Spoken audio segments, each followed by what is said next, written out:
Halo Pak D Lover, ketemu lagi ya sama Pak D. Dan seperti biasa, kali ini Pak D bakal mendongeng sebuah alur cerita dari film-film yang kalian request. Dan untuk hari ini requestan datang dari teman kita yang satu ini. Dia merequest sebuah film yang berjudul Callboy. Film ini menceritakan tentang bagaimana seorang pria biasa, ya kayak cowok-cowok pada umumnya lah, yang kemudian merubah takdir hidupnya menjadi seorang fuckboy panggilan. Dan sekaligus perjalanannya mencari sosok seorang ibu yang sudah meninggal sejak ia masih kecil. Namun ketika ia menjalani profesinya sebagai fuckboy panggilan, kemudian ia mengetahui sebuah fakta yang tidak terduga tentang ibunya. Penasaran toh? Oke wes, langsung saja kita masuk ke review. Silahkan klik dulu tombol subscribe-nya, klik. Kalau sudah, silakan duduk yang manis, jejer yang rapi, siapkan body lotion, cabai bubuk, Kinder Crot, dan Pak D, puter intro nih Pak D.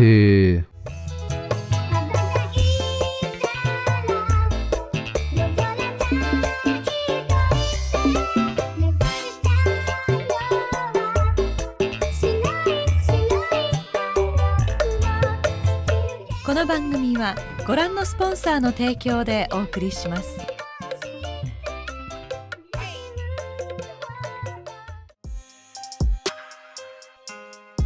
Film ini dimulai dengan seorang cowok yang baru aja bangun setelah ngencrot dengan seorang cewek SMA. Dia ini bernama Rio.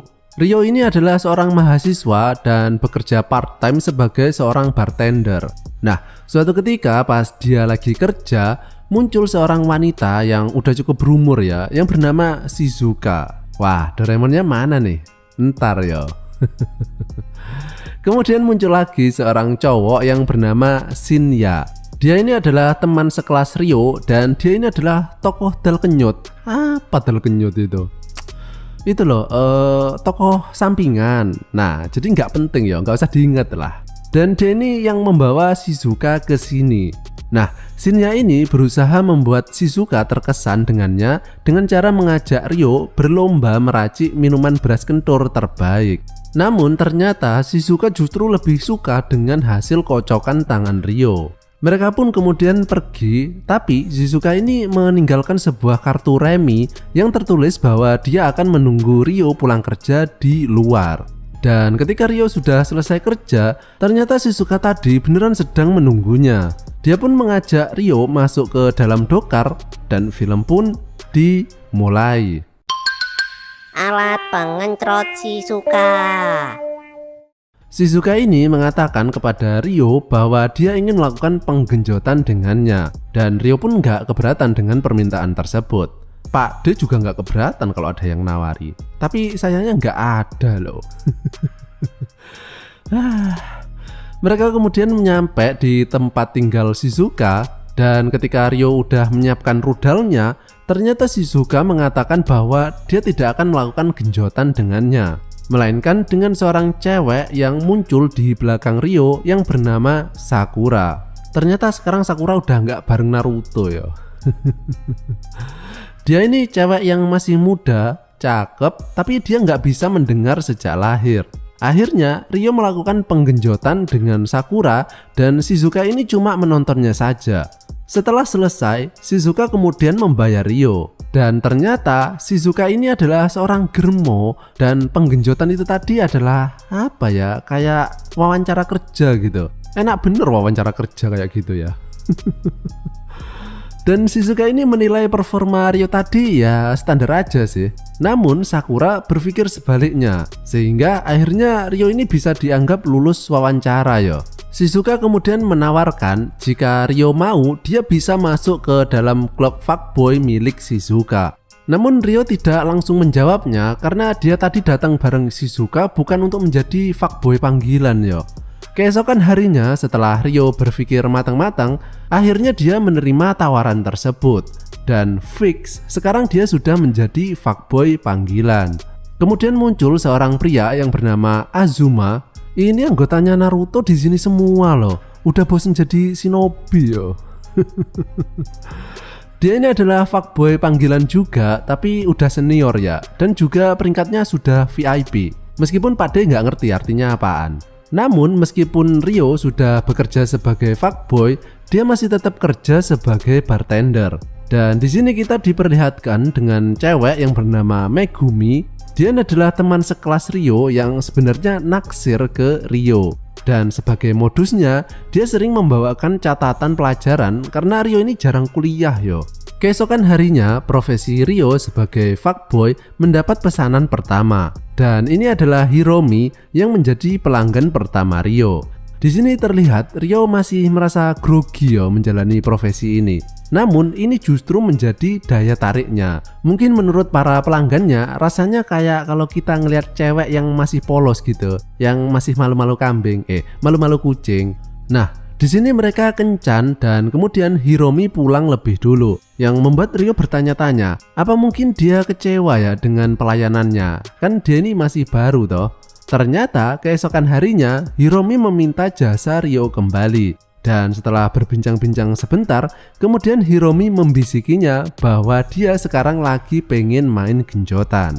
Dengan segera Ryo melaksanakan permintaan tersebut di hotel. Sepulangnya Ryo mendapatkan uang persenan dari teknik berkudanya barusan, dan di sini Ryo sadar bahwa ini adalah salah satu rutinitas yang harus dijalaninya mulai sekarang. Keesokan harinya, Ryo mendapatkan pelanggan baru lagi yang bernama Etsuki. Dia ini adalah seorang wanita yang sudah cukup berumur dan memiliki tingkat intelijen yang lumayan tinggi. Untungnya, Ryo ini juga seorang mahasiswa yang lumayan pintar, jadi percakapan mereka bisa nyambung, yang membuat Etsuki sangat tertarik dengan Ryo. Namun Etsuki ini memiliki fantasi yang sangat unik ya. Dia ini nggak pengen melakukan penggenjotan, melainkan menyuruh Ryo untuk melihatnya buang air kecil. Udah gitu aja loh, unik banget kan ya. Keesokan harinya, Shizuka dan Sakura menjemput Ryo untuk makan bareng. Dan ketika makan sambil ngobrol-ngobrol, Ryo kemudian menceritakan kenapa ia bisa disukai oleh wanita yang lebih dewasa darinya. Jadi dulu pas Ryo masih kecil, ia pernah sakit dan pada waktu itu ibunya ingin keluar sebentar dan berkata kepadanya agar menunggunya. Namun beberapa saat kemudian ibunya justru ditemukan telah meninggal di pinggir jalan karena serangan jantung. Nah, mulai saat itulah ketika Ryo ini dekat dengan sosok wanita yang lebih dewasa, ia jadi merasa lebih nyaman daripada dengan cewek seumurannya. Ryo kemudian kembali mendapat pelanggan baru, dan dia ini adalah seorang ibu rumah tangga yang ngenes yo. Kenapa? Karena sejak ia melahirkan anak pertamanya, suaminya kemudian nggak mau main kuda-kudaan lagi. Nggak tahu kenapa. Mungkin karena terlalu lebar yo. Dan sebagai provider jasa penggenjotan yang baik, Ryo pun langsung melaksanakan tugas bercocok tanamnya. Keesokan harinya, Ryo mendapat orderan lagi dari orang yang kaya. Namun yang order itu bukan yang cewek, melainkan yang cowok. Yang ini nih orangnya. Dan di sampingnya ini adalah istrinya yang umurnya lumayan beda jauh ya, yang bernama Kiko. Kiko enak tau. Nah, karena suaminya ini sudah tua dan juga sakit-sakitan, dia jadi nggak bisa ngasih nafkah ke istrinya. Karena itulah dia menyewa jasa Ryo untuk menggantikannya. Dan nantinya adegan tersebut akan direkam oleh suaminya. Dan Pak D kasih tahu ya, ini cewek bodinya asli semlohe loh, beneran itu. Kalau kalian nggak percaya, coba aja kalian tonton filmnya ya. Dan adegannya ini bisa Pak D katakan yang paling panas ya. Kebanyakan balsem mungkin, jadi panas ya.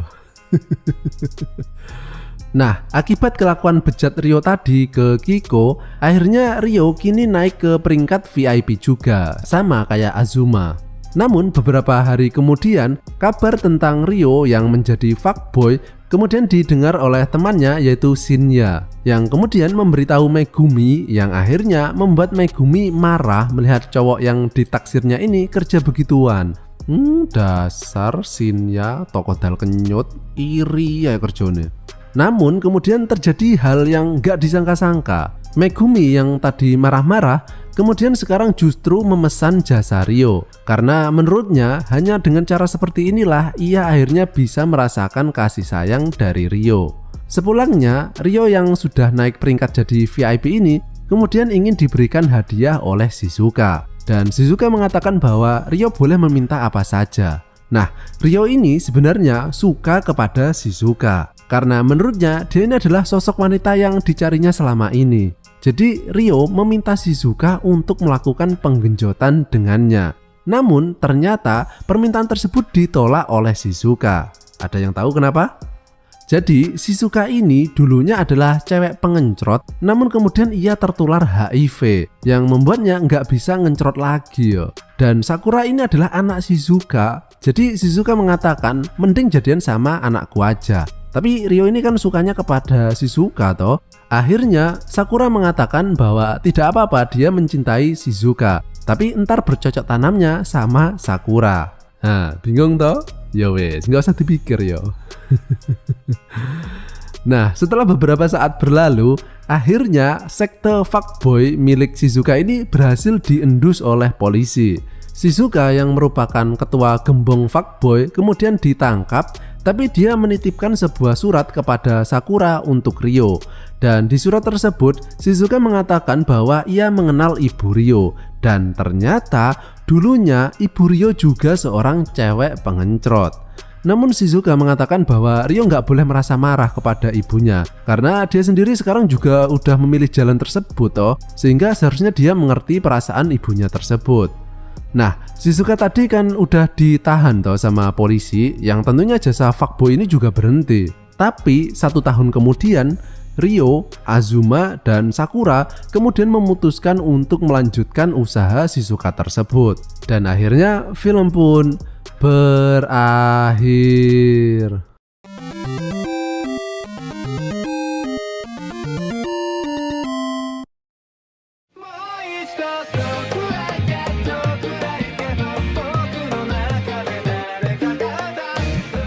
Untuk kategori film busuk, film ini lumayan digarap ya ceritanya. Nggak bagus-bagus amat sih, tapi kalau dibandingkan dengan film sejenis lainnya, film ini lumayan lah ceritanya.